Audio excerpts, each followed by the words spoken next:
Hi there, I'm David Budo. And I'm Christine Estima. And we are from The Movie Jury. Welcome to our first ever episode of the show. The show will feature us debating and reviewing the movies that we obviously review. I am a film critic for York Region. And I'm a freelance film critic who has been published in such publications as Exclaim Magazine and the CBC. She's such a posh little girl, she is. And okay, so today we will be looking at a couple things. The first will be The Girl Who Kicked the Hornet's Nest. And the second will be the 20-minute or 23.5-minute preview that we got of Tron Legacy. Tron, dude. My mind is warped! Warped! Anyhow, so let's start with The Girl Who Kicked the Hornet's Nest. Right.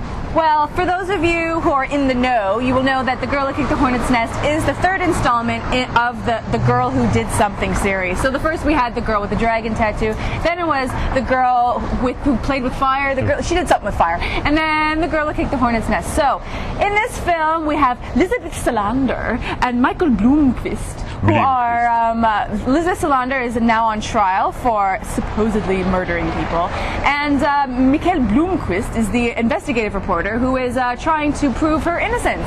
And this film I found to be a nice wrap-up to the trilogy. If you've read the books and if you've seen the other movies, I think you're really going to enjoy the film. However, as a film that stands on its own, I don't think it actually does. I think that if you haven't read the books or if you haven't seen the first two films, you're not really going to be able to get the real power that's behind Elizabeth Salander. She's a really interesting character, but in this film, it's more flashbacks to other things that have happened. It's not exactly a film that I think stands on its own.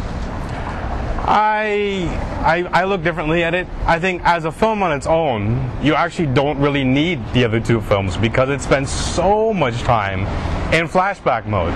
Meaning that all the big moments from the previous films are shown to you in flashback. So if you haven't seen the other two, you actually don't really need to because you're going to go and seeing this one and understanding pretty much most of what's going on. Now, the other two films are a lot better because as standalone films, they work in such dynamic ways, leaving you with suspense, thrilling moments, some very, very brutally violent and disturbing and uncomfortable scenes. Yes. I think that honestly, in terms of just looking at these three movies, nothing can ever top the brilliance of the first one, The Girl with the Dragon Tattoo. That film had me on the edge of my seat. It was brilliantly done. It was amazingly acted. I think, what's her name? Noomi Rapace? Am I pronouncing that right? I called her Naomi Rapace. Naomi Rapace. Whatever her name is. That actress blows my mind. That girl is brilliant. And she was amazing in The Girl with the Dragon Tattoo. However, with The Girl Who Kicked the Hornet's Nest, she's still really great. I just feel like nothing can ever top the brilliance that she had in the first film. Part of what you don't get, the actors do a great job, but the thing is they're limited in what they're allowed to do because there isn't that much there for them to do. Again, there's so much flashbacks and there's very little taking place. There's not much of an event in this film. It's pretty much they're just in the courtroom. Yeah. This film, it's like it takes place almost the courtroom and there's some hospital stuff. If you've seen the other film, you know what I'm talking about. And then so it's just kind of like, it was okay. See it if you like the other two films, if you want a nice closure to the first two films. But if you're not really well informed on what's happening when the first two films are in the books, rent it. I'd honestly say rent it or get it on DVD for a cheap price. I wouldn't bother going to see this in the theater unless you absolutely have to, in which case, by all means, enjoy yourself. Right. What did you give it? I would give it, if we're giving it a grading system, I'd give it a good solid B. I gave it a B as well, 7.4 out of 10 to be exact. All right.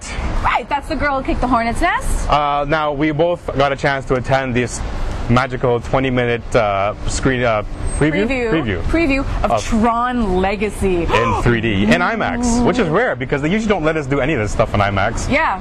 It's odd. Yeah. We do a lot of screenings, and when the movie is released in IMAX, we end up in a standard theater seeing this. And we didn't just get those basic 3D glasses, you know, the ones that have like one blue window and one red window. No. They were like these huge, massive black things that wrap around your ears and like they sit like huge. Like you're just like, whoa, 3D, dude. She doesn't have that much experience with 3D. Those are standard IMAX 3D glasses. For anybody who has been to IMAX, you know what I'm talking about. My experience with Captain EO.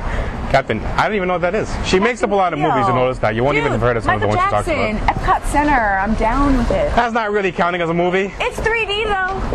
Yeah, that's her first 3D. Anyhow, we'll move on. What did you think of it? Tron and Legacy. Okay, because it is only a short preview, you don't get that much of an experience of what the film is per se. Like, you don't get that much of the acting, but you don't get that much of the plot.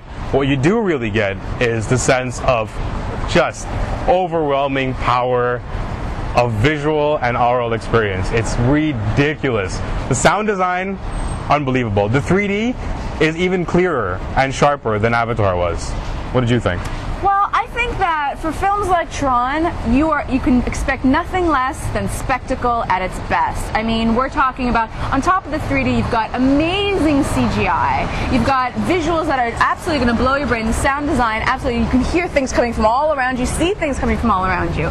But this isn't a film that you want to go see because you want an in-depth character portrayal of a hero. It's not really. You're not going to get a character study, no. You go into this film knowing that you're going to see something that's a little bit brainless, but it's also, there's a lot of nostalgia attached to it, because we all played Tron when we were like in the 80s growing up. We all went to the arcade. You played Tron, but you didn't know about the motorcycle?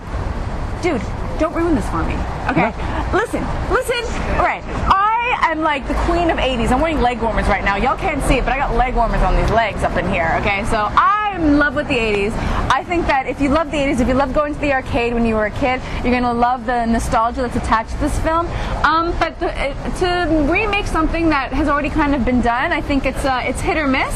This one, I actually think it's a hit. I think it's going to be a huge hit. It's going to be a huge hit. Audiences are going to be really captured with it. It's not brainless. Brainless. No, it's not brainless. Oh, well, how can you know if it's brainless? You only saw 20 minutes of it. Exactly, but in the 20 minutes, what did we get? Oh, your father, who's been dead for X amount of years. He didn't say he was dead. He disappeared. Nobody said he was dead. No, sorry. His father's disappeared for 20 years. You get a page from it, and then like suddenly you're in this world where you have to like fight. It's sink or swim, and of course he swims. And then of course there's this beautiful girl who comes out of nowhere and is like, I like ya. And I think his father. I think we should let her know. She hasn't. Have you seen Tron the original? You didn't see it at all. No. Oh, okay. So then, if you have seen the original, it does help because it gives you a bit of backstory and understand why you have to fight when you're in there. There is a reason. Oh, I know why you have to fight. I'm just saying that, of course, he wins, where like any regular schmo who had to go and fight would have their heads lopped off in the first 5 seconds. Just saying. But on top of that, I am giving it a good review though, because if you go into this knowing what you're expecting, it doesn't. For genre, it works quite well. Yeah, if you're going to expect some really deep, Inception, mind-blowing thing, you're not going to get the English patient here, is what we're saying. English patient. Yeah, you're not going to. None of you guys, please. If any of you guys go and watching this and thinking you're going to get the English patient, dude, Ray Fiennes. I haven't seen it. Nummy. See, there you go. You didn't see Tron. And you didn't see English patient. Anyhow, well, that about wraps it up for us two here. I'm Christina Stima. And I'm David Budo. Thank you so much for watching. Please help us share this with whoever you can. And we'll talk to you The Movie Jerry! next week. Bye-bye.